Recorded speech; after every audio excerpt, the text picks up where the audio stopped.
오늘 저는 고린도후서 7장 8절부터 16절까지의 말씀으로 하나님의 뜻대로 하는 근심이라고 하는 제목으로 말씀을 나누도록 하겠습니다.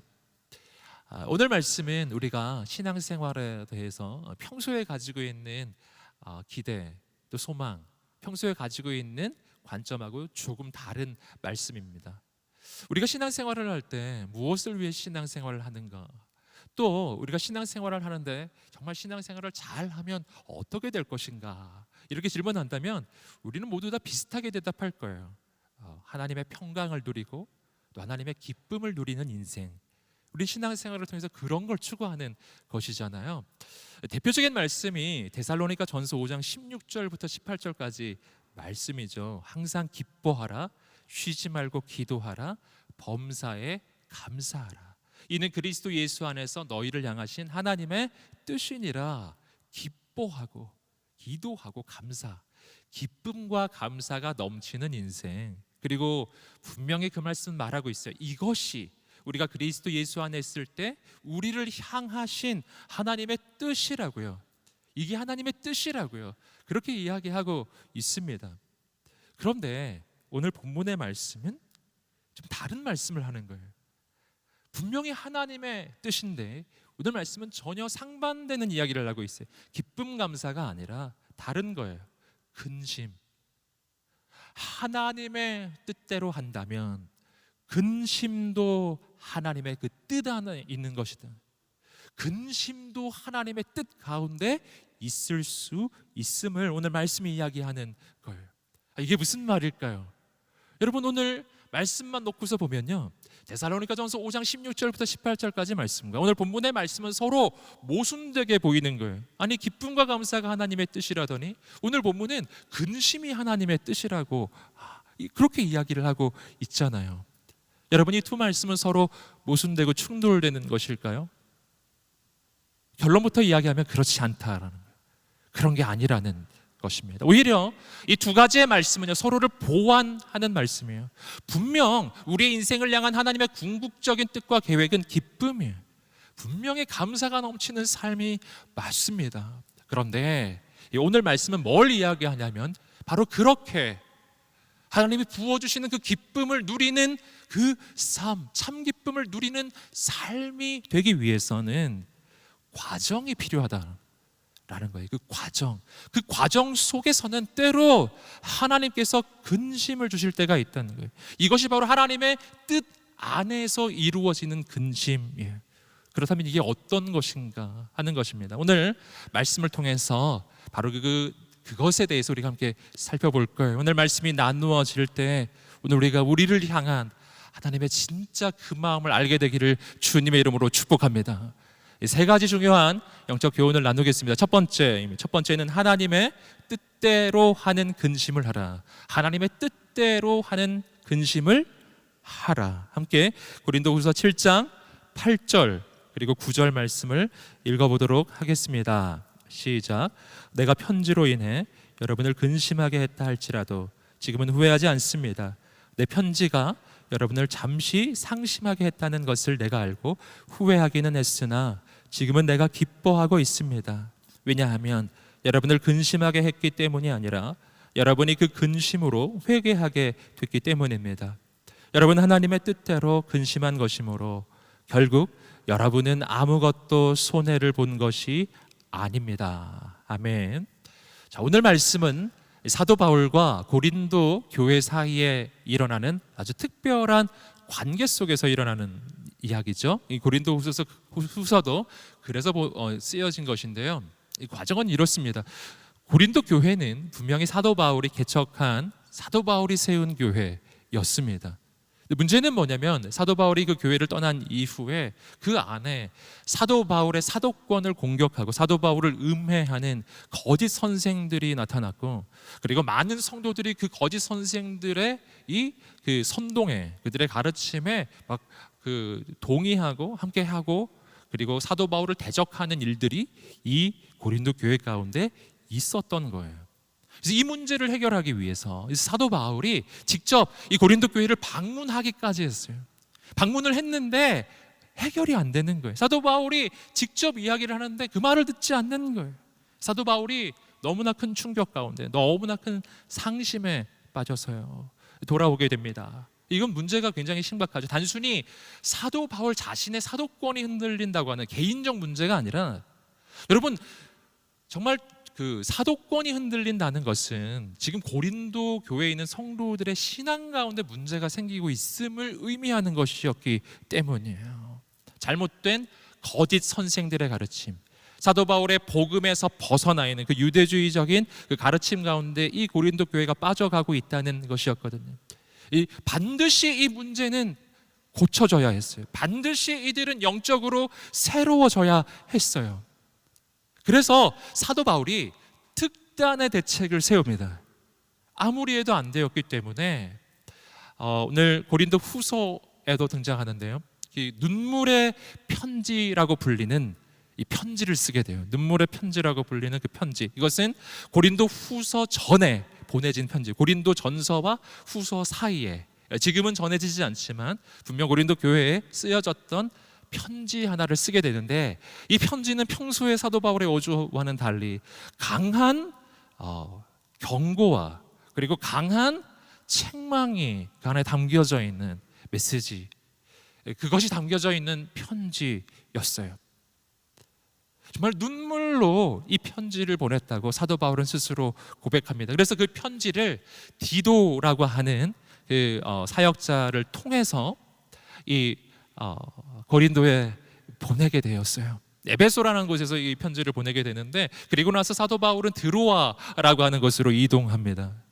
이 소아시아 지역의 가장 끝 지점의 항구 지점, 그 드로아라는 곳에 이르렀을 때 분명히 이 사도 바울은 어쩌면 그 디도랑 만나기로 약속이 되었었던 것으로 보여져요. 근데 그곳에서 드로아를 만나지 못해요. 그러니까 이 사도 바울이 너무 상심이 되는 거예요. 사실은 사도 바울은요, 그 편지를 보냈지만, 그러나 그 편지를 보내고 나서도 그 마음은 노심초사했어요. 사도 바울의 진짜 마음은 이들을 책망해서 진짜 고린도 성도들을 다 멸망시키고 막 이렇게 되는 걸 사도 바울이 원했던 건 아니었거든요. 사도 바울이 진짜 원했던 것은 이 편지를 받고 이 편지를 통해서 들려지는 하나님의 음성을 듣고 이들이 회개하고 돌이키게 되기를 원했던 거예요. 하지만 한편 인간적인 마음으로는 이 강한 메시지의 이 말씀, 이 편지를 듣고서 고린도 교회 성도들이 혹시라도 상처를 받으면 어떡하나, 혹시라도 더 반항하게 되면 어떻게 될까, 사도 바울이 걱정했던 것 같아요. 너무 궁금하기도 하고 너무 염려도 되어서요, 이 드로아에 있을 수가 없는 거예요. 그래서 사도 바울이 이 바다를 건너갑니다. 바다를 건너서 마케도냐 지역으로 갑니다. 그 까닭은 이 디도가 고린도에서 돌아오는 길이 그 마케도냐였기 때문에, 그래서 먼저 간 거죠. 조금이라도 하루라도 더 빨리 디도를 만나고 싶어가지고 그 마케도냐로 가요. 그리고 그 마케도냐에서 드디어 그 편지를 전해주고 고린도 교회가 어떻게 반응했는지 그 소식을 가지고 돌아온 디도를 만나게 되는 거예요. 오늘 본문의 말씀은 바로 그 디도와의 만남을 통해서 이루어집니다. 그 디도가 어떤 소식을 전해줬냐면은 정말 사도 바울을 기쁘게 하는 소식을 전해주었어요. 고린도 교회 성도들이 놀랍게도 이 사도 바울의 그 눈물의 편지, 하나님의 경고와 그리고 책망의 메시지가 담겨져 있었던 너무 듣기 힘든 그 메시지를 듣고서 고린도 교회 성도들이 회개했다라는 것이었어요. 그 말을 듣고서 정말 하나님 앞에 무릎을 꿇었다라는, 그들이 정말 영적으로 온전하게 회복되기 시작했다라고 그 소식을 디도를 통해서 전해 들은 것입니다. 그리고 이 사도 바울이 기뻐해요. 오늘 말씀이 지금 그것을 이야기하고 있어요. 여러분, 여기서 우리가 먼저 발견하는 것은요, 사도 바울의 그 마음을 통해서 하나님의 마음을 발견하는 것입니다. 하나님의 마음. 이 사도 바울도 경고의 메시지, 책망의 메시지를 보내기는 했지만 그걸 통해서 고린도 교회 성도들을 진짜 야단치는 것만이 목적이 아니었잖아요. 그들이 회개하고 돌아오는 것을 간절히 바랬기 때문에, 그래서 보낸 편지였어요. 미워해서 보낸 편지가 아니었잖아요. 너무 사랑했기 때문에. 그런데 아무리 말해도 돌아오지 않을 때 마지막으로 특단의 대책으로 보냈던 것이 그 메시지였기 때문에 여러분, 그래서 전부 다 돌아오기를 원하는 게 사도 바울의 마음이었던 것처럼 우리를 향한 하나님의 마음이 동일한 마음이라고 하는 것입니다. 사랑하는 여러분, 오늘 하나님께서도 우리의 인생이 하나님께 돌이키기를 원하세요. 돌아오기를 원하세요. 우리의 인생이 죄악 가운데 영원히 망하게 되기를 원하지 않으시는 거예요. 여러분, 이스라엘 민족의 역사 가운데 우리는 그러한 장면을 발견합니다. 하나님은 그 남유다 가운데 끊임없이 하나님의 선지자를 보내주어서 하나님의 음성을 전해주고 전해줍니다. 아무리 전해주어도 그 말 안 듣는 거예요. 아무리 전해주어도 그 말을 안 듣는 거예요. 그래서 하나님께서 마지막 정말 특단의 대책으로 마지막 그 메시지를 예레미야 선지자를 통해서 전해주었잖아요. 여러분, 얼마 전에 이 성경 통독을 통해서 보셨을 텐데요, 예레미야 선지자를 통해서 하나님의 심판의 메시지, 하나님의 경고의 메시지, 하나님의 죄악에 대한 그 심판의 메시지를 전해줍니다. 그러나 역시 마찬가지, 사도 바울의 마음과 똑같은 거예요. 하나님의 마음이 사도 바울의 마음이에요. 돌아오기 원하시는 거죠. 그 심판 가운데 망해버리기를 원하시는 게 아니에요. 여러분, 그래서 때로는요, 어떤 일까지 일어나는가 하면 결국 남유다는 망하게 되죠. 결국 망하게 됩니다. 하지만 그것조차도 하나님의 마지막 계획이 아니에요. 하나님의 뜻은 그 시련과 어려움을 통해서라도 남유다의 백성들이, 이스라엘 민족이 주께 돌아오는 것이었어요. 그 하나님의 기대대로 남유다의 백성들은 그 포로기의 시기를 통해서 하나님을 사모하게 되었고 다시 오실 메시아를 간절히 사모하게 됩니다. 그리고 하나님은 하나님의 아들 예수 그리스도를 구원자로 보내주신 줄 믿습니다. 대반전의 역사가 일어난다는 것이죠. 여러분, 하나님의 경고와 심판의 메시지, 때로 우리가 그 하나님의 징계를 경험할지라도 그것이 끝이 아니라는 거예요. 그것을 통해서라도 돌아오기 원하시는 그 하나님의 마음을 오늘 우리가 깨닫게 되기를 주님의 이름으로 축복합니다. 그래서요, 하나님의 심판의 메시지를 듣고 내 죄악을 깨닫고, 그리고 내가 하나님 앞에서 어떻게 해야 하는지, 내가 얼마나 죄악된 인생을 살았는지, 여러분, 그것을 깨닫는 것, 이것이 바로 오늘 본문이 말하는 하나님의 뜻대로 하는 근심이라고 하는 거예요. 하나님의 뜻대로 하는 근심. 여러분, 오늘 우리에게 이러한 하나님의 새로운 마음이 있게 되기를 주님의 이름으로 축복합니다. 가슴에 손으로 한번 말해보겠습니다. 하나님의 뜻대로 하는 근심. 아멘. 우리에게 그 하나님의 마음이 있게 되기를 주님의 이름으로 축복합니다. 하나님께서 이 죄에 대해서 그렇게 깨닫기를 원하시는 이유가 있어요. 그 까닭은 이 죄를 깨닫지 않으면 우리가 주께 돌이키지 않기 때문에, 우리가 죄를 깨닫지 않으면 하나님 앞에 무릎을 꿇지 않기 때문입니다. 여러분, 그래서 오늘 말씀에서 계속 또 한 가지 깨닫는 게 있어요. 그것은 뭐냐면은 오늘 우리가 하나님의 음성을 들을 때 그 말씀을 가려들어서는 안 된다라는 것입니다. 가려들어서는 안 된다. 내가 듣고 싶은 하나님의 말씀이 있어요. 너무 듣기 좋은 말씀, 평안의 말씀, 소망의 말씀, 너무 듣고 싶죠? 여러분, 그러나 그 말씀만 들어서는 안 된다라는 것입니다. 여러분, 오늘 우리 인생이 진정으로 회복되기 위해서는요, 그 평강에 이르는 과정, 앞에 말씀드렸듯이 기쁨에 이르는 과정이 필요해요. 내 죄를 깨닫는 과정이 필요해요. 그래서 정말 내 인생에 대해서 진단하는 그 하나님의 그 말씀을 들어야 한다는 것입니다. 여러분, 예레미야의 말씀을 저도 함께 통독을 하면서 정말 중요한 것을 발견했어요. 그 안에 거짓 선지자를 향한 하나님의 책망이 그 안에 곳곳에 도초에 있었어요. 여러분 함께 보셨죠? 여러분 보면서 얼마나 충격이 됐는지 몰라요. 그 거짓 선지자들의 메시지가 어떤 메시지였냐면 평안하다, 평안하다, 괜찮다, 괜찮다라는 메시지였거든요. 지금 남유다는 죄악 가운데 이제 곧 하나님의 심판을 맞이하고 있었는데 그 우상 숭배 가운데 예레미야는 돌이키라고 이대로 가면 완전히 망하게 된다고 이야기를 하는데, 거짓 선지자들은 괜찮다고 이야기하는 거예요. 그래도 괜찮다, 죄 가운데 있어도 괜찮다, 우상 숭배에 있어도 괜찮다, 그래도 하나님이 함께 하실 거고, 그래도 하나님께서 승리를 주실 거라고, 그런 메시지를 이 거짓 선지자들은 계속해서 주었어요. 백성들은 그 소리를 듣기가 너무나 좋았죠. 예레미야의 소리는 듣고 싶지가 않은 거예요. 여러분, 그런데 진짜 음성은 예레미야의 음성이었거든요. 그리고 하나님께서는 그 거짓 선지자들을 향해 이렇게 말씀하셨어요. 예레미야 14장 14절 말씀입니다. 예레미야 14장 14절 말씀입니다. 함께 읽겠습니다. 시작. 그러나 여호와께서 내게 말씀하셨다. 예언자들이 내 이름으로 거짓 예언을 한다. 내가 그들을 보내지 않았고 그들을 임명하지도 않았고 그들에게 말하지도 않았다. 그들이 너희에게 거짓 환상과 점술과 헛된 것과 그들 마음속에 있는 망상을 예언하고 있다. 여러분, 이 말씀을 보십시오. 내가 그들을 보내지 않았고 내가 그들에게 말하지도 않았는데, 보내지도 않았는데, 말도 안 했는데 본인의 말을 가지고 마치 하나님의 말처럼 이야기를 하고 있다. 여러분, 충격이었어요. 충격. 저는 그 예레미야 말씀을 보면서 충격이었어요. 사랑하는 여러분, 오늘 우리는 어떤 음성을 듣고 있습니까? 여러분, 이스라엘 백성들은요, 그 거짓 선지자의 음성을 들으면서 그냥 괜찮다 하다가 망했습니다. 정말 망했어요. 여러분, 안 괜찮은 거였거든요. 절대 괜찮은 게 아니었어요.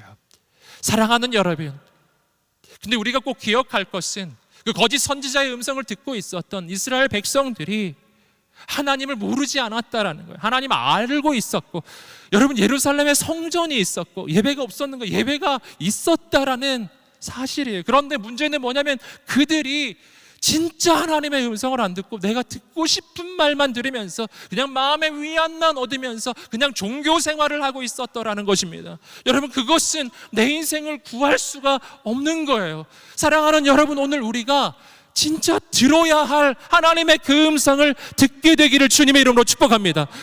여러분, 내가 듣고 싶은 말씀이 하나님의 말씀이 아니에요. 하나님이 진짜 해주시는 말씀이 하나님의 말씀이라고 하는 거예요. 여러분, 오늘 우리는 그 하나님의 말씀 앞에 서야 하는 것입니다. 내가 듣고 싶은 말을 듣고 위로를 받았다고 해서 오늘 우리가 예배를 잘 드린 건 아니에요. 오늘 내가 듣고 싶은 말을 듣고서 내 마음이 평안해지면 그럼 신앙생활을 잘하고 있는가? 아니라니까요. 그렇지 않았어요. 오늘 사도 바울이 이야기하잖아요. 너희가 이 메시지를 통해서 마음에 근심하게 되었기 때문에 내가 기쁘다. 내가 정말 기쁘다. 하나님의 뜻 안에서 자신의 죄악을 발견하고 내가 하나님 앞에서 어떻게 해야 할지 근심하게 되어서 기쁘다. 진짜 하나님이 원하시는 근심이요, 바로 내 영혼에 대한 근심이에요. 내 영혼에 대한 그 하나님의 마음이에요. 사랑하는 여러분, 근데 문제가 있어요. 그것은 뭐냐면 이스라엘 백성들이 예레미야의 메시지를 들었을 때 그 메시지를 받았던 백성이 거의 없었다는 사실이에요. 여러분, 하나님의 말씀이 들려온다고 해서 그 말씀이 들려지지는 않아요. 여러분, 내 영적인 귀가 닫혀 있으면은요, 내 영적인 감각이 무디어져 있잖아요. 그러면 하나님의 진짜 말씀이 들려오는데 그것이 하나님의 말씀으로 받아들여지지가 않아요. 여러분, 요한계시록이 말하죠. 귀 있는 자는 성령의 교회에게 하시는 말씀을 들을지어다. 귀 있는 자만 들을 수 있어요. 귀가 없으면 들을 수가 없는 거예요. 여러분, 감각을 상실하잖아요. 그러면은 감각을 상실하면 맛볼 수도 없고 느낄 수가 없는 거예요. 없어서 못 느끼는 게 아니라 느낄 수 있는 감각이 사라졌기 때문이에요. 느낄 수 있는 감각이 사라졌기 때문이에요. 여러분, 사랑하는 여러분, 오늘 우리가 어느 음성에 귀를 기울이고 있는지를 보세요. 오늘 하나님의 말씀을 취사 선택하고 있지 않는지 우리는 정말 돌아보아야 합니다. 오늘 말씀이 선포될 때 무뎌졌던 영적 감각이 회복되기를 주님의 이름으로 축복합니다. 오늘 말씀이 선포될 때 닫혀있던 우리의 귀가 열려지게 되기를 주님의 이름으로 축복합니다. 무슨 말씀이신지, 어떤 말이든지 하나님 말씀하옵소서. 내가 그 말씀을 듣겠습니다. 여러분, 진짜 하나님의 말씀을 내가 진짜 내 마음에 받잖아요. 그러면 아플 수도 있어요. 때로는 그게 막 가슴을 찌를 수도 있어요. 여러분, 진짜 하나님의 말씀은 정말 그런 말씀이에요. 사도행전 2장을 보시면 바로 사도 베드로가 일어나 하나님의 복음의 메시지를 선포하기 시작했어요. 담대하게 선포할 때 성령께서 그 말씀에 함께 하셔서 성령의 메시지가 그 이스라엘 백성들에게 막 들려지기 시작하니까 그때 백성들의 반응이 어땠죠? 어찌할꼬 내가 어찌할꼬 가슴에 그 말씀이 찔렸다라고 이야기를 성경은 하고 있어요. 여러분, 진짜 살아계신 하나님의 말씀이 선포될 때 그 말씀은 내 마음 깊이 내 폐부에 찌르면서 들어오는 거예요. 내 관절과 골수를 찔러 쪼개기까지 하는 하나님의 그 말씀이에요. 여러분, 오늘 그 말씀이 우리의 인생 가운데 임하게 되기를 주님의 이름으로 축복합니다. 그때 우리의 인생에 변화가 일어날 것입니다. 여러분, 정말 C.S. 루이스가 이야기했던 것처럼 고난이라고 하는 것은 하나님께서 우리의 인생 가운데 확성기로 말씀하시는 것이래요. 아무리 말해도 듣지 못하는 사람에게 하나님께서 정말 들려주시려고 눈에 보이게, 손에 잡히게, 몸으로 느껴지게 고난이라고 하는 도구를 통해 말씀하신다. 여러분, 이게 C.S. 루이스의 말이었는데 여러분, 지금 이 시대가 그래요. 전 세계적인 지금 재난 가운데 코로나를 우리는 보고 있는데 어느덧 코로나의 시대도 지금 2년 차를 접어들고 있어요. 여러분, 어느덧 우리의 영적인 감각이 무디어져 가고 있지 않은지를 우리는 돌아보아야 합니다. 전 세계적인 재난이 2년을 지금 지나가고 있다는 사실이에요. 여러분, 하나님은 정말 이 모든 상황 전체를 통해서 우리에게 하나님의 음성을 들려주시고 하나님의 말씀을 들려주시고 계신 줄 믿습니다. 주님의 음성을 들어야 됩니다. 여러분, 하나님의 음성, 제가 그 모든 것을 다 알 수는 없지만 그러나 분명한 한 가지의 음성이 있어요. 그것은 뭐냐 하면 돌아오라는 거예요. 돌아오라. 이 민족 전체를 향해서, 온 세상에 있는 이 땅의 모든 인류를 향해서 지금 하나님이 이 모든 상황 전체를 통해서 작년부터 지금까지 이 모든 것을 통해서 우리에게 계속 말씀하시는 거예요. 돌아오라, 돌아오라, 돌아오라. 지금이라도 돌아와라, 지금이라도 돌아와라. 여러분, 주님의 음성에 반응하는 오늘 우리의 인생이 되시기를 주님의 이름으로 축복합니다. 그때 새 역사가 시작해요. 두 번째, 여러분 함께 나눌 영적 교훈은 정죄하지 말고 회개하라. 정죄하지 말고 회개하라. 함께 한번 자막 읽어보겠습니다. 시작. 정죄하지 말고 회개하라. 우리 함께 하나님의 말씀 10절 말씀 함께 읽어보겠습니다. 시작. 하나님의 뜻대로 하는 근심은 구원에 이르는 회개를 가져오므로 후회할 것이 없습니다. 그러나 세상 근심은 죽음을 가져옵니다. 자, 10절 말씀에 보시면은요, 이 하나님의 뜻대로 하는 근심의 특징이 나와요. 하나님의 뜻대로 하는 이 근심에 소망이 있는 까닭은 이 근심을 통해서 근심이 근심으로 끝나버리지 아니하고 하나님의 뜻 안에서 하나님의 말씀 앞에 자신의 영혼을 돌아보며 하는 내 이 죄악에 대한 이 근심, 그 근심은 무엇을 낳게 된다고요? 회개를 낳게 돼요. 이 근심은 회개를 낳고 그 회개는 내 인생에 구원을 가져와요. 그래서 사도 바울이 기뻐하는 것입니다. 여러분, 하나님 뜻 안에서 하는 근심은 회개하게 한다. 회개하게 한다. 그런데 오늘 말씀을 잘 보시면은요, 자, 10절 말씀 그 후반을 보시면 그러나 세상 근심은 죽음을 가져옵니다. 이렇게 돼 있어요. 세상 근심은 죽음을 가져온대요. 그러니까 근심이 두 가지 종류가 있는 거예요. 하나는 하나님의 뜻 안에서 하는 근심이 있고요, 또 한 가지의 근심이 있는데 이것은 세상 근심이라는 거. 이것은 내 인생을 살리지 않아요. 그러니까 너희는 마음에 근심하지 말라라고 예수님 말씀하시는 거예요. 너희는 마음에 근심하지 말라라고 할 때 이 근심은 세상 근심을 얘기하는 거예요. 세상 근심을 하지 마라. 너희는 하나님을 믿으니 또 나를 믿으라. 아멘. 여러분, 근심하지 않고 믿음으로 사는 여러분 되시기를 주님의 이름으로 축복합니다. 이 세상 근심을 하지 말라는 거예요. 여러분, 그렇다면 이 세상 근심은 뭔가? 이 세상 근심, 나를 죽음에 이르게 하는 세상 근심. 여러분, 그게 정죄예요. 정죄. 이 죄에 대한 두 가지 반응이라고 할 수 있는데요. 내가 죄악을 내 안에서 발견했을 때 하나님의 뜻을 따라가기 시작하면 회개가 나오고요. 내가 죄악을 발견했을 때 세상을 따라가기 시작하면 정죄하게 돼요. 이 차이가 있습니다. 이 정죄와 회개는 굉장히 비슷해요. 그래서 여기서 우리가 계속해서 이게 헷갈리게 되는데, 내가 지금 정죄를 하고 있는지 회개를 하고 있는지 이게 자꾸만 헷갈리고요. 내가 뻔히 정죄를 하고 있는 줄 알면서도 거기서 못 헤어나요. 정죄가 아니라 회개예요. 무슨 차이가 있느냐? 정죄와 회개의 공통점은요, 죄를 깨달았다는 것이 공통점이에요. 둘 다 내가 죄인이라는 것을 깨달은 거예요. 그런데 문제는 그 다음이 다른 것입니다. 여러분, 정죄는 어떤 것인가? 여러분, 정죄는 내가 죄를 깨달았는데, 그런데 그 죄에 대한 심판을 나 스스로 하는 거예요. 죄는 반드시 대가가 따라오고 심판이 와요. 그런데 그 심판을 내가 하는 거예요. 그래서 내가 정죄 속에 빠져 있으면요, 내가 나 스스로를 심판해요. 정죄 속에 빠져 있는 인생의 이 내면적 특징은 뭐냐면 내가 하려는 태도예요. 내가 죄인인 걸 발견했는데 이 죄에 대한 책임도 내가 져야 한다고 생각하는 거예요.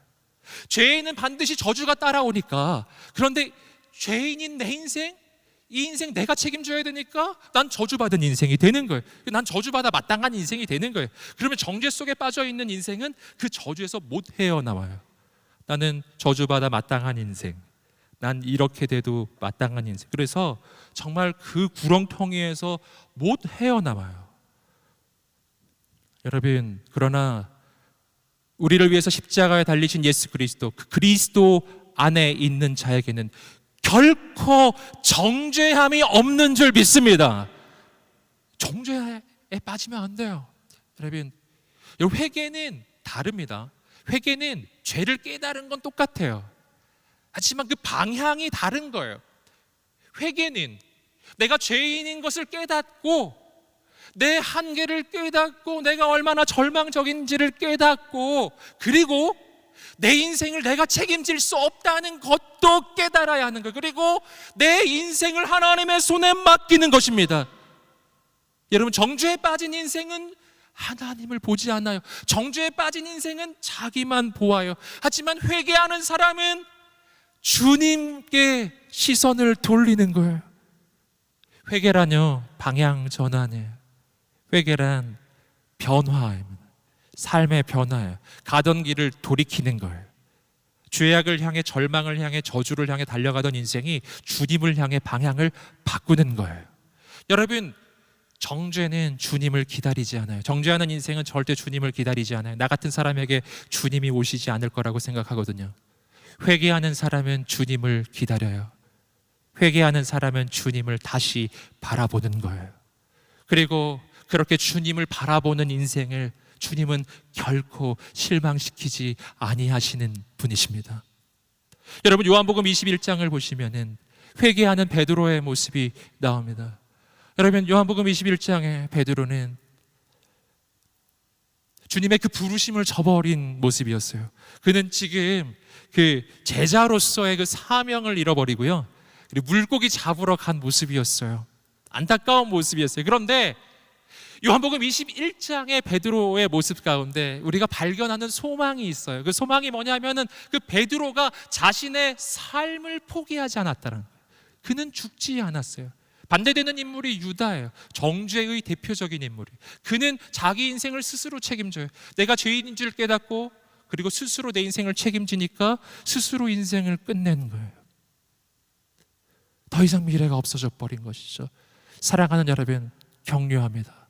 죽지 마십시오. 절대 죽지 마십시오. 여러분, 유다가 되지 마시고 베드로가 되셔야 돼요. 베드로도 죽을 죄를 졌잖아요. 베드로는 예수님을 3번이나 그의 면전에서 부인하였습니다. 저주하며 부인하였어요. 있을 수 없는 일을 했어요. 하지만 그래도 주님을 바라보았어요. 그래도 주님의 시선에 눈을 맞추었어요. 그래도 주님께서 행하실 수 있도록, 주님께서 역사하실 수 있도록 기다렸던 거예요. 정말 내 자격으로는 도저히 안 될 것 같은데 그래도 혹시 하나님이 내게 은혜를 베풀어 주시지 않겠는가, 그래도 하나님의 역사를 기다렸던 거예요. 그 갈릴리 호숫가에, 여러분, 그 새벽녘에 그 실패한 베드로에게 예수님이 다시 찾아오신 줄 믿습니다. 다시 오셨어요. 다시 오시기만 한 게 아니라 여러분, 그의 인생 가운데 다시 기회를 주셨어요. 내 양을 먹이라, 내 양을 치라, 내 양을 먹이라. 여러분, 정말 실패자 베드로에게 다시 기회를 주셨어요. 여러분, 회개는요, 나의 자격을 바라보지 않고 주님의 부르심을 붙잡는 거예요. 나 너무 부족한데요, 주님이 나를 불러주셨어요. 그러면 순종하는 거예요. 나 너무 연약한 거예요. 나는 있을 수 없는 그러한 죄악된 인생인데 주님이 나를 다시 만나러 오셨어요. 그러면 그 주님께 외면하지 않는 거예요. 사랑하는 여러분, 오늘 이 시간이 우리를 다시 찾아오시는 예수님을 만나는 자리가 되시기를 주님의 이름으로 축복합니다. 여러분, 정죄는 없어요. 오늘 우리 인생에 회개가 있게 되기를 주님의 이름으로 축복합니다. 그리고요, 사도 바울의 인생은 영원히 바뀌었죠. 그리고 사도 베드로의 인생이 영원히 바뀌는 거예요. 정말 놀라운 생명과 은혜의 통로로, 축복의 통로로 초대교회에 기둥 같은 사도로 세워지는 것입니다. 영적 감각이 회복되고 정말 하나님의 음성을 듣고 그리고 주님께 돌이키는 이 시간이 되기를 주님의 이름으로 축복합니다. 세 번째입니다. 세 번째는 영적 부흥을 꿈꾸라. 우리 함께 외쳐보겠습니다. 영적 부흥을 꿈꾸라. 아멘. 우리 11절 말씀을 읽어보겠습니다. 11절 말씀입니다. 시작. 보십시오. 하나님의 뜻대로 하는 이 근심이 여러분에게 얼마나 간절함을 불러일으키며 변호함과 의분과 두려움과 사모함과 열심과 응징의 마음을 불러일으켰습니까? 여러분은 모든 일에 여러분 자신의 깨끗함을 보여주었습니다. 아멘. 이 이어지는 구절은요, 우리가 하나님의 뜻 안에서 내 죄를 깨닫고 그리고 하나님 앞에서 진정 통회하고 자복하고 하나님의 뜻대로 하는 이 근심 가운데 나아갈 때, 그리고 하나님 앞에 회개하기 시작했을 때요, 그때 하나님께서 우리의 영혼을 회복시켜 주시는데, 내 영혼이 회복되기 시작할 때 내 영혼에서 일어나는 변화를 말해주고 있어요. 내 영혼의 영적 변화 7가지가 나옵니다. 이게 되게 중요하다는 걸 아시겠죠? 간절함, 변호함, 의분, 두려움, 사모함, 열심, 응징, 7가지. 지금 사도 바울이 이거 하나하나를 열거하면서 너의 인생 가운데 하나님의 뜻대로 하는 근심을 했을 때 바로 이러한 것이 지금 나타나고 너의 영혼에 이러한 영적 변화가 일어나고 있구나. 여러분, 하나님께서 임하실 때 영적 부흥의 역사가 일어나는데 내 영혼의 영적 부흥이 일어나게 되기를 주님의 이름으로 축복합니다. 여러분, 내 영혼의 영적 부흥이 일어나야 거기서부터 나를 통해 하나님의 역사가 시작되는 거예요. 근데 내 영혼이 영적으로 변화될 때 이 7가지가 일어나요. 근데 이 7가지가 크게 3가지로 좀 분류를 해볼 수가 있어요. 이 3가지는 하나님 역사하실 때 내 마음에 일어나는 변화인데요, 첫 번째는 하나님을 향한 마음. 7가지를 좀 분류를 해보면, 첫 번째 하나님을 향한 마음. 하나님을 향한 마음은 간절함, 두려움, 열심, 사모함. 이 7가지 중에 4가지가 하나님을 향한 마음의 회복을 말해주고 있어요. 하나님을 향한 간절함, 하나님을 향한 두려움, 즉 경외함이죠. 하나님을 향한 열심과 하나님을 향한 그 사모함이 회복되기 시작해요. 영이 살아나면 이런 일이 일어나요. 두 번째, 죄악을 향한 마음이, 죄악을 향한 마음. 이 죄악을 향해서는 의분이 일어나요. 의분이 일어나요. 의분의 뜻은 뭐냐면 의로운 분노란 뜻이에요. 전에는 죄에 대해서 분노하지 않았는데 이제 분노가 일어나기 시작해요. 그 죄에 대한 응징하는 마음이 일어나기 시작해요. 세 번째, 자신에 대한 마음이에요. 자신을 향한 마음도 바뀌어요. 자신을 향한 마음이 하나님 안에 있으면 절망의 마음, 저주하는 마음, 정죄하는 마음 속에 빠져서 헤어나지 못하는데 어떤 마음이 생긴다고요? 변호함이에요. 변호함. 나의 변호가 아니에요. 나를 위해 십자가에 달리신 예수 그리스도, 그분의 변호예요. 그분의 변호. 그 안에서 내 인생에 대한 관점이 바뀌기 시작하는 것입니다. 하나님을 향한 간절함, 죄악을 향한 의분, 그리고 나 자신을 향한 새로운 관점, 나의 변호자가 되시는 주님의 마음으로 나를 바라보기 시작하는 이 놀라운 영적 변화가 내 영혼 안에서 일어나기 시작한다는 것입니다. 여러분, 이 전체를 합치면 영적 부흥이에요. 내 영혼의 영적 부흥이에요. 여러분, 여기서 그런데 한 가지 좀 기억할 사실이 있어요. 그것은 뭐냐면 오늘 이 말씀을 들려주고 있는 대상, 즉 고린도 교회의 성도들은 예수님을 모르는 사람들이 아니었다라는, 그들은 예수님을 아는 사람들이었잖아요. 그들은 교회 생활을 하는 사람이었어요. 예배 생활을 하는 사람들이었어요. 여러분, 그런데 사도 바울이 지금 이런 이야기를 하고 있는 거예요. 너의 영혼에, 너의 마음에 이런 거룩한 영적 변화가 일어나고 있구나. 이거 뒤집으면 무슨 뜻이죠? 여러분, 뒤집어 보세요. 이걸 뒤집으면 교회 생활을 해도, 예배 생활을 해도 내 안에 이 영적 변화가 안 일어난 상태에서 할 수 있다는 거예요. 그럴 수도 있다는 거예요. 여러분, 고린도 교회 성도들이 그랬다라는 거예요. 처음에 주님을 만났을 때는 뜨겁게 만났지만 어느덧 예배 생활이 종교 생활이 되고 형식적인 삶이 되기 시작해요. 경건의 모양은 있는데 능력을 잃어버린 삶이 시작된 거예요.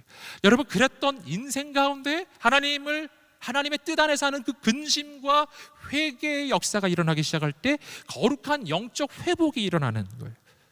오늘 저는 우리 영혼의 이 영적 회복이 일어나게 되기를 주님 이름으로 축복합니다. 어떻게 일어나는가? 세 가지인데요. 우리 함께 나눴었는데, 첫 번째, 하나님을 향한 열정이 회복됩니다. 하나님을 향한 열정이 회복됩니다. 읽어보겠습니다. 시작. 하나님을 향한 열정이 회복됩니다. 아멘. 하나님을 향한 간절함과 하나님을 향한 간절한 사모함이 회복돼요. 여러분, 우리 신앙생활을 한마디로 이야기하면 간절함이라고 이야기할 수 있어요. 하나님을 향한 간절함. 이걸 좀 다르게 이야기하면 하나님이 없이는 한순간도 살 수 없는 마음, 하나님이 없이는 하루도 살 수 없는 마음. 그래서 매 순간순간 하나님의 임재를 간절히 구하는 바로 그 마음이에요. 여러분, 이러한 사람은요, 그냥 형식적이고 그냥 의례적인 예배에 만족할 수가 없어요. 그냥 예배를 드렸다는 것만으론 절대 만족할 수가 없어요. 오늘 내가 하나님을 만나지 않고서는 하나님이 예배를 떠날 수가 없어요. 오늘 내가 하나님을 만나지 않고서는 이 기도를 멈출 수 없어요. 내가 오늘 하나님을 만나지 않고서는 이 하루를 보낼 수가 없는 거예요. 아버지 하나님, 이렇게 살 수는 없어요. 이렇게 할 수는 없어요. 하나님, 오늘 나를 만나주세요. 하나님, 오늘 나를 만나주세요. 여러분, 우리 안에 이 간절함이 회복되기를 주님의 이름으로 축복합니다. 제가 이 코로나의 시대를 묵상해 볼 때 이 코로나의 시대는 영적 양극화의 시대라고 할 수 있어요. 좀 다르게 말하면 영적인 빈익빈, 영적인 부익부. 하나님을 사모하는 마음이 있는 사람에게 이 코로나의 시대는요, 더 하나님을 향한 간절함이 생겨나는 시대예요. 더 간절한 하나님을 향한 열망이, 더 간절히 하나님을 사모하게 돼요. 그래서 여러분, 아마 분명 그런 분 계실 거예요. 전보다 더 하나님을 바라보게 된 것다고요. 전보다 더 하나님 앞에 무릎 꿇게 되고요. 전보다 더 하나님을 의식하게 돼요. 코로나 때문에요. 교회 오기가 좀 힘드는 어떤 이 상황 속에서 더 하나님을 열망하고 더 예배를 열망하는 여러분, 그 마음이 생겨나는 그런 사람이 있는가 하면 반대가 있더라고요. 반대. 전보다 더 나태해지고, 점점 더 그냥 편안해지고, 점점 더 예배당에 오지 않는 것도 그냥 편안해지기 시작하는, 하나님이 없이도 한 며칠은 버틸 수 있을 것 같고. 여러분, 영적인 양극화의 시대. 사랑하는 여러분, 사랑하는 청년 여러분, 오늘 예배당에 있는 우리 청년 여러분, 또 방송으로 예배를 참여하는 청년 여러분, 저는 우리가 하나님 앞에서 오늘 우리의 영적인 위치를 점검해 보기 원해요. 여러분, 어디 계세요? 어느 쪽에 계세요? 지금 어느 쪽에 계세요? 어느 쪽 극단인가요? 여러분, 그냥 멈춰 있진 않아요. 양쪽을 향해 달려가요. 간절한 사람은 더 간절해지고, 간절하지 않은 사람은 아예 관심이 없어지기 시작해요. 여러분, 어느 쪽에 계신 거예요? 지금 어느 쪽에 서 계세요? 여러분, 내가 하나님을 향한 간절함을 품고 있다면 더 간절해지기를 주님의 이름으로 축복합니다. 하지만 반대로 그 간절함을 잃어버리고 있다면, 조금이라도 잃어버리고 있다면, 내 방향성이 그 반대를 지금 향해 가고 있다면 멈추어 서시기를 주님의 이름으로 축복합니다. 더 가면 안 돼요. 더 가면 안 돼요. 방향을 바꿔야 돼요. 회개는 방향 전환이에요. 가던 길을 멈춰야 한다니까요. 내가 서울을 가야 하는데요, 그런데 내가 경부선의 하행선을 타고 있다는 것을 발견했어요. 어떻게 해야 되죠? 속도를 늦춰야 돼요. 이제 속도를 늦추고, 그리고 유턴을 해야 하잖아요. 마찬가지예요. 오늘 하나님을 향해 돌이켜 전심으로 달려가는 우리의 인생이 되시기를 주님의 이름으로 축복합니다. 여러분, 하나님을 향한 열정이, 하나님을 향한 갈망이 우리 가운데 커져가게 되기를 주님의 이름으로 축복합니다. 오늘 사도 바울이 고린도 교회를 향해 그 마음으로 호소하는 거예요. 자신의 가슴에 손을 얹고 선포하겠습니다. 하나님을 갈망할지어다. 하나님께 달려갈지어다. 아멘. 우리 그 마음을 품었으면 좋겠어요. 두 번째는 죄악에 대한 의분이 회복돼요. 죄악에 대한 의분이 회복돼요. 아까도 말씀드렸던 것처럼 의로운 분노. 전에는 죄에 대해서 별로 분노가 일어나지 않아요. 그냥 하고 싶은 거였던 거예요. 여러분, 하고 싶은데 억지로 안 했던 거였어요. 하지만 이제는 분노가 일어나요. 이걸 정말 이 길을 가서는 안 된다는 것을, 정말 이 길을 가면 내가 망한다는 것을 내가 깨달으니까 정말 분노하는 거예요. 그래서 도저히 갈 수가 없는 거예요. 도저히 그 길은 갈 수가 없는 거예요. 세 번째는 주님의 눈으로 나를 다시 바라보는 거예요. 주님의 눈으로 나를 다시 바라보는 거예요. 어떻게 해요? 나의 변호자가 되신, 나의 변호인, 온 우주 최고의 변호자가 되시는 예수 그리스도, 그분이 나를 위해 십자가에 달려 죽으셔서요. 그는 나를 어떻게 변호하시냐면 내 대신 죽으심으로 날 변호하세요.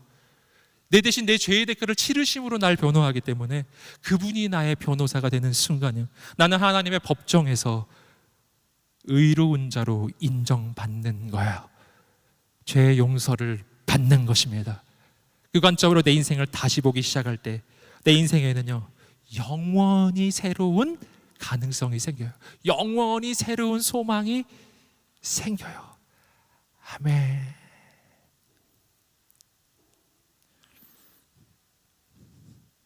그래서 우리의 인생이 다시 시작할 수가 있는 것입니다. 사랑하는 여러분, 오늘 우리 안에 이 거룩한 영적 변화가 일어나기를 소원해요. 하나님을 향한 간절함과 죄악에 대한 의분과 나 자신을 향한 예수 그리스도의 관점에, 그리고 죄로부터 돌이켜 하나님을 향해 달려가십시오. 하나님을 사모하십시오. 하나님의 임재를 간절히 사모하십시오. 오늘 하나님께서 우리의 인생을 만나 주실 줄 믿습니다. 오늘 우리에게 모든 것을 통해 말씀하시는 그 음성 앞에서 순종하는 오늘 우리가 되기를 주님의 이름으로 축복합니다. 이 시간에 이 찬양을 함께하면 좋겠어요. 말씀을 준비하면서 딱 이 찬양의 생각이 났어요. 주님 말씀하실 때 내가 그 말씀을 취사 선택하지 않고 어떤 말씀을 하시든지 그 말씀 앞에 내가 순종하는 인생이에요. 주님 말씀하시면 언제든지 순종하고, 주님 말씀하지 않으시면 내가 멈추어 서는 인생. 주님의 뜻이 아닌 길은 가지 아니하고 주님의 뜻이 있는 곳에는 온 힘 다해 달려가는 사람. 거룩한 영적인 거룩한 결단, 그 결단을 고백하면서 우리 이 찬양 함께 하겠습니다. 주님 말씀하시면,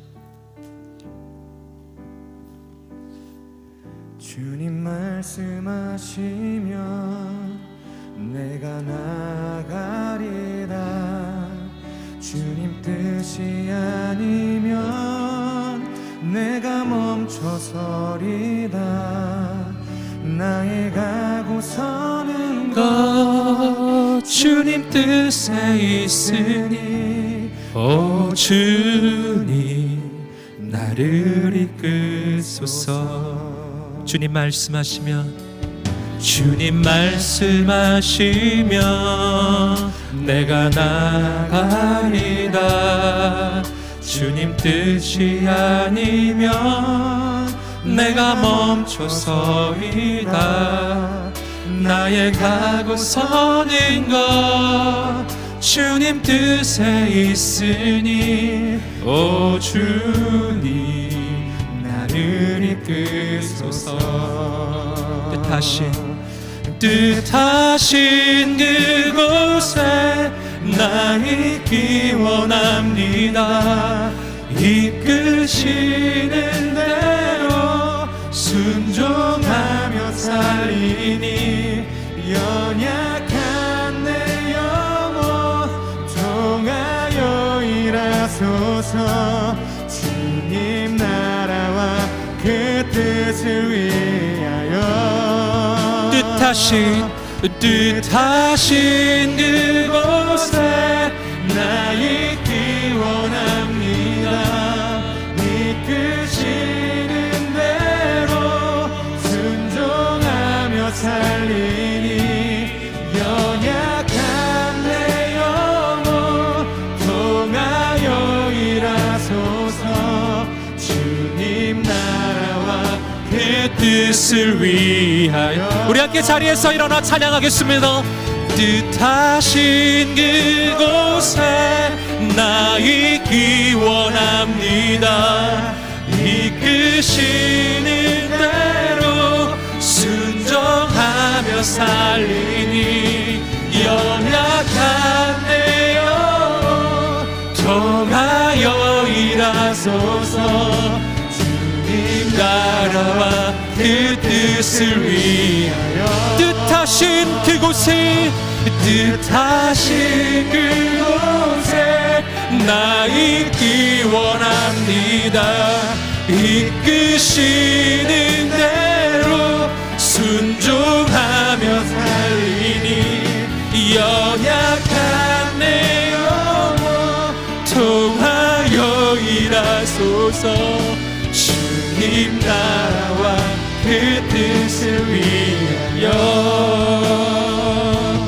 오 주님 나를 이끄소서. 오 주님 나를 이끄소서. 오 주님 나를 이끄소서. 아멘. 우리 이 시간에 기도합시다. 하나님, 하나님의 말씀을 듣는 귀를 열어주십시오. 하나님의 음성을 듣는 귀를 열어주십시오. 내 영혼이 무감각해져서 내가 하나님의 말씀을 듣지 아니하고 내가 듣고 싶은 말만 들어가며 내 영혼의 영적인 그 무감각함 속에 빠져 있었다면, 사랑하는 여러분, 오늘 이 시간에 그 영적인 상태를 하나님 앞에 내어놓으세요. 들으십시오. 만병의 치유자가 되시는 우리 주 예수 그리스도, 내 영혼의 온전한 치료하시는 의사가 되시는 주님께, 그분께 내 몸을 내어 맡기는 거예요. 여러분, 혹시 수술을 받아보셨습니까? 여러분 주변에 수술 받으신 분 혹시 있으세요? 여러분, 내가 수술대에 올라가잖아요. 그러면 의사에게 내 몸을 내어 맡기는 거예요. 그냥 내어 맡겨요. 여러분, 우리는 인간 의사에게도 내가 할 수 있는 길이 없으면 그냥 신뢰하고 그 의사에게 내 몸을 그냥 내어줍니다. 그 다음부터는 의사 손에 달려있는 거예요. 여러분, 때로는 우리의 영혼이 그러한 영적 수술을 필요로 할 때가 있어요. 내 영혼이 무디어져 있을 때, 주의 음성을 듣는 감각이 떨어져 있을 때, 내가 죄악을 향해 달려가고 있는데 이것이 문제가 되지 않고, 내가 죄악 속에 빠져 있는데 이것이 내 영혼의 아픔이 되지 아니하고 이것이 근심이 되지 않는 바로 그러한 상태 속에 빠져 있을 때, 사랑하는 여러분, 오늘 이 시간은 우리의 영혼이 주의 손에 드려져야 하는 시간입니다. 주의 손에 맡겨져야 하는 시간입니다. 주님의 그 손에 여러분의 영혼을 올려드리세요. 주님의 그 영적인 수술대 위에 자신의 영혼을 드리세요. 주님께서 마음껏 내 영혼을 회복시키실 수 있도록, 고쳐주실 수 있도록, 모든 죄악을 도려내고, 모든 죄악된 습관을 다 도려내고, 내 안에 있는 모든 불신앙과 모든 죄악된 습관들을 다 빼어내실 수 있도록 주님께 그냥 다 맡겨드리는 거예요. 다 드리는 거예요. 오늘 이 시간이, 기도하는 이 시간이 바로 그런 시간이에요. 우리 하나님 앞에 내 영혼을 올려드림. 하나님, 무디어진 내 영혼이 회복되게 해주십시오. 영적 감각이 회복되게 해주십시오. 내 귀가 열려 주의 음성을 듣게 하시고, 내 눈이 열려 하나님을 보게 하여 주시옵시고, 죄악을 향해서는 의분이 생겨나고 하나님을 향해서는 간절함이 생겨나는 내 영혼의 정상적인 영적인 반응이 회복되게 하여 주셔서 오늘 내가 하나님을 만나게 하여 주옵소서. 우리 하나님을 간절히 만나기 원하는 사람들, 우리 하나님 앞에 두 손을 들고 간절하게 하나님께 외치고 부르짖으며 우리 하나님 앞에 간절히 기도합시다. 아버지, 하나님을 만나기를 원합니다. 오늘 기도하며 나간 우리 모든 영혼들 가운데 하나님의 놀라운 일을 이루어 주시옵소서. 주여 하나님 역사해 주시옵소서. 하나님 아버지,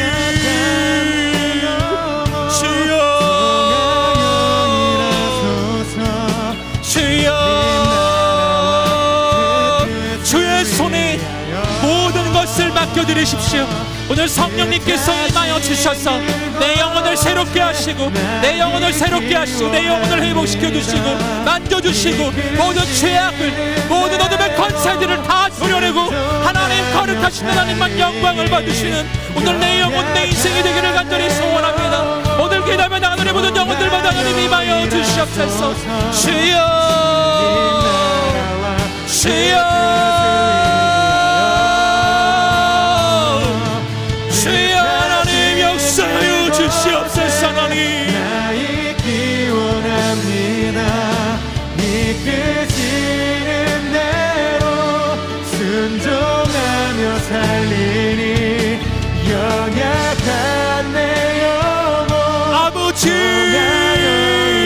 오소서, 오소서, 임하소서, 임하소서, 임하소서.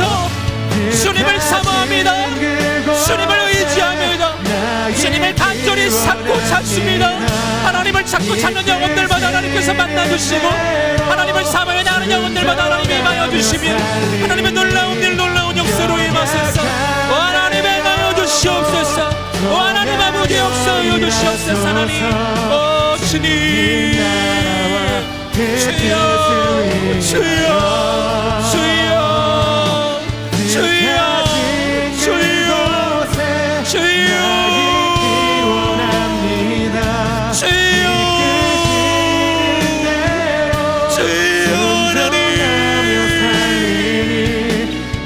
하나님을 사모하는 마음, 하나님을 간절히 찾고 찾는 그 마음을 받아주시고, 성령님 오셔서 한 영혼 한 영혼 남겨주시옵소서. 내 영혼을 새롭게 하여 주시옵소서. 하나님,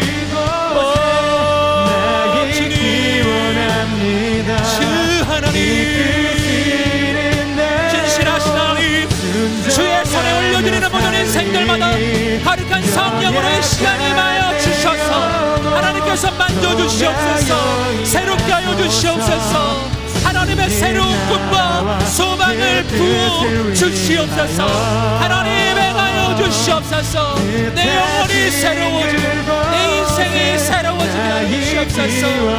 오 주님, 이끄시는 대로 순종하며 살리니 하나님 행하소서. 하나님 행하소서. 하나님 역사하소서. 주님 나라와 그 뜻을 위하여. 사랑하는 여러분, 무엇을 근심하고 있습니까? 오늘 본문은 두 가지의 근심을 말해 주었어요. 세상의 근심과 하나님의 뜻대로 하는 근심입니다. 여러분, 세상 근심은 어떤 것이든 해서는 안 되는 거예요. 너희는 마음에 근심하지 말라. 하나님을 믿으니 또 나를 믿으라. 아멘. 내 마음에 근심이 찾아오는 순간은 내 인생에 문제가 큰 순간이 아니라 내 마음이 믿음을 잃어버린 순간이에요. 내가 무엇이 부족한지 보아야 해요. 나에겐 조건이 부족하지 않아요. 현실이 부족하지 않아요. 믿음이 부족한 거였어요. 사랑하는 여러분, 아버지 믿음을 부어주십시오. 모든 근심이 떠나갈지어다. 주님은 말씀하셨어요. 너희는 마음에 근심하지 말라. 근심은 하지 않는 게 맞아요. 하나님의 사람에게는요. 사랑하는 여러분, 정죄가 근심이에요. 세상 근심, 나 자신이 내 인생을 책임지고자 했던 그 인간적인 마음이에요. 그 마음 내려놓아야 합니다.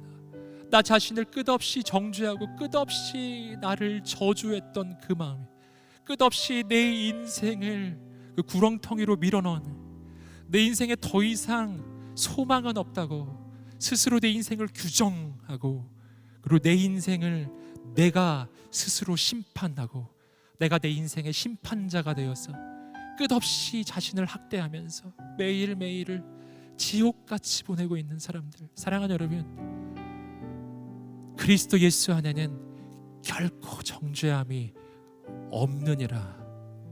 결코 없는 거예요. 결코 없는 거예요. 나를 위해 내 죄의 모든 대가를 치르신 주님이 계시기 때문에 정죄 대신 해야 할 일이에요. 회개하세요. 회개하세요. 여러분, 이 시간 하나님 앞에 회개하십시오. 내 모든 죄악으로부터 돌이키기를 결단하십시오. 바로 오늘이 그날이에요. 나도 너를 정죄하지 아니하노니 이제 가서 다시는 죄를 범하지 말아라. 가늠하다 현장에서 잡힌 여인에게 예수님은 소망을 주셨어요. 회개할지어다. 회개할지어다. 여러분, 회개, 하나님의 뜻 안에서 하는 그 근심함이, 이것이 우리 인생의 회복되어야 합니다. 하나님을 향한 간절함이 회복되어야 합니다. 간절히 주님을 찾고 찾는 그 마음이 회복되어야 합니다. 오늘 우리의 예배 가운데 하나님을 향한 간절함이 회복되게 하여 주시옵소서. 이 코로나의 상황 가운데 어느덧 무뎌지고 어느덧 나태해져 버렸던 하나님, 우리의 예배, 하나님, 우리가 온전하게 회복하게 하여 주시옵소서. 하나님이 없이는 단 하루도 살 수 없는 마음을 부어주시옵소서. 하나님이 없이는 한순간도 살 수 없는 마음을 부어주시옵소서. 여러분, 이것은 과장법이 아니라 이것이 사실이에요. 하나님이 없이는 한순간도 우린 살 수 없는 거예요. 내가 숨을 쉬지 않고는 한순간도 살 수 없듯이 하나님이 없이는 내 영혼은 바로 죽는 겁니다. 여러분, 오늘 이 시간에 기도합시다.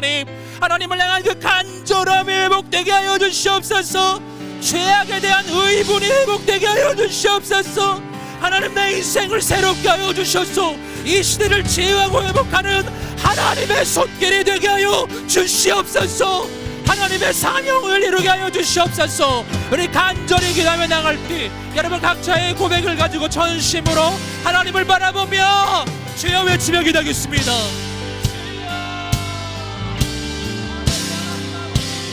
역사여 주옵소서. 하나님, 그리고 목이 마르니 성령의 길을 부소서. 그의 줄이고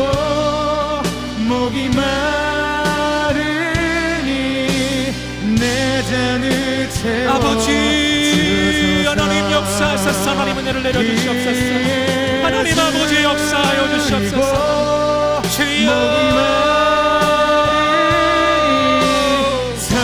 주여 임하소서.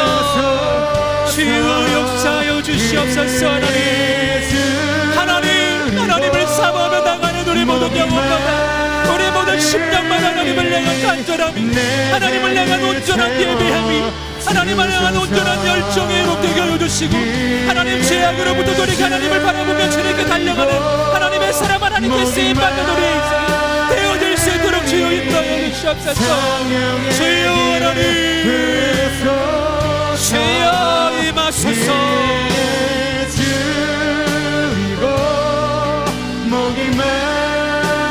아버지 아버지 역사하소서. 주님 행하여 주옵소서. 하나님 아버지를 사모합니다. 아버지를 의지합니다. 예 주님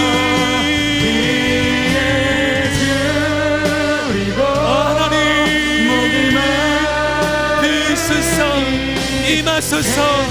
역사하소서. 행하소서. 내를 내려주옵소서. 주여 주여 하나님께서 받으시는 예배, 하나님께서 받으시는 예배가 드려지기를 원합니다. 하나님께서 받으시는 우리의 삶, 하나님께서 받으시는 내 영혼이 되기를 기도합니다. 주님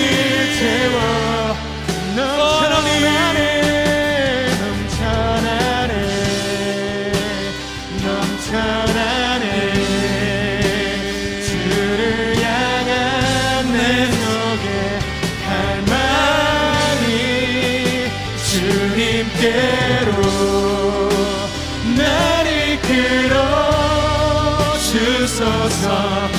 주님을 더 원하 넘쳐나네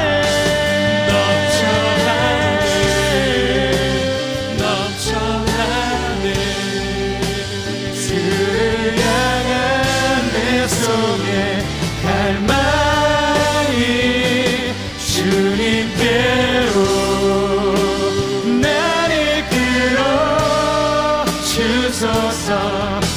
주님을 더 원합니다. 넘쳐나네 넘쳐나네 주를 향한 내 속에 갈망이 주님께로 날 이끌어 주소서. 주님을 더 원합니다. 사랑하는 주님 감사합니다. 님을 원합니다. 더 원합니다. 간절히 원합니다. 하나님을 사모합니다. 하나님을 향한 내 안에 이 갈망이 멈추지 않게 해주십시오. 내 영혼이 정상적으로 작동하기 원합니다. 내 영혼은 원래 하나님이 없이 살 수 없도록 지어졌습니다. 한순간도 성령님이 없이는 살 수 없도록. 나는 하나님의 숨결이 내 코에 불어넣어져서 살아있는 영이 된 존재입니다. 내 코에 하나님의 숨결이 들어오지 않으면 난 즉시 흙덩어리가 되는 것인데, 내가 어느 순간 하나님의 숨결이 없이, 어느 순간 하나님이 없이도 난 살 수 있다고, 예배가 없어도 기도가 없어도 그래도 나는 버틸 수 있다고 어느덧 나는 그렇게 생각하고 있지 않은지, 아버지 내 영혼이 회복되게 하여 주시옵소서. 하나님의 뜻대로 하는 근심이 회복되게 하여 주시옵소서. 죄를 바라보면 의분이 생겨나게 하여 주시고, 하나님을 바라보면 간절함이 생겨나게 하소서. 하나님 앞에 예수님을 의지하여 의로운 자로 서게 하소서. 간절히 주님만을 바라보며 의지하는 그 간절함이 매일매일 있게 하시고, 하나님 세워주신 우리 여호사 공동체가 그렇게 하나님이 찾으시고 받으시는 거룩한 주님의 몸된 교회 되게 하소서. 이루실 하나님의 역사를 기대하며 예수님의 이름으로 기도드립니다. 아멘. 우리 하나님께 감사와 찬양의 박수를 올려드리겠습니다. 주님을 찬양합니다.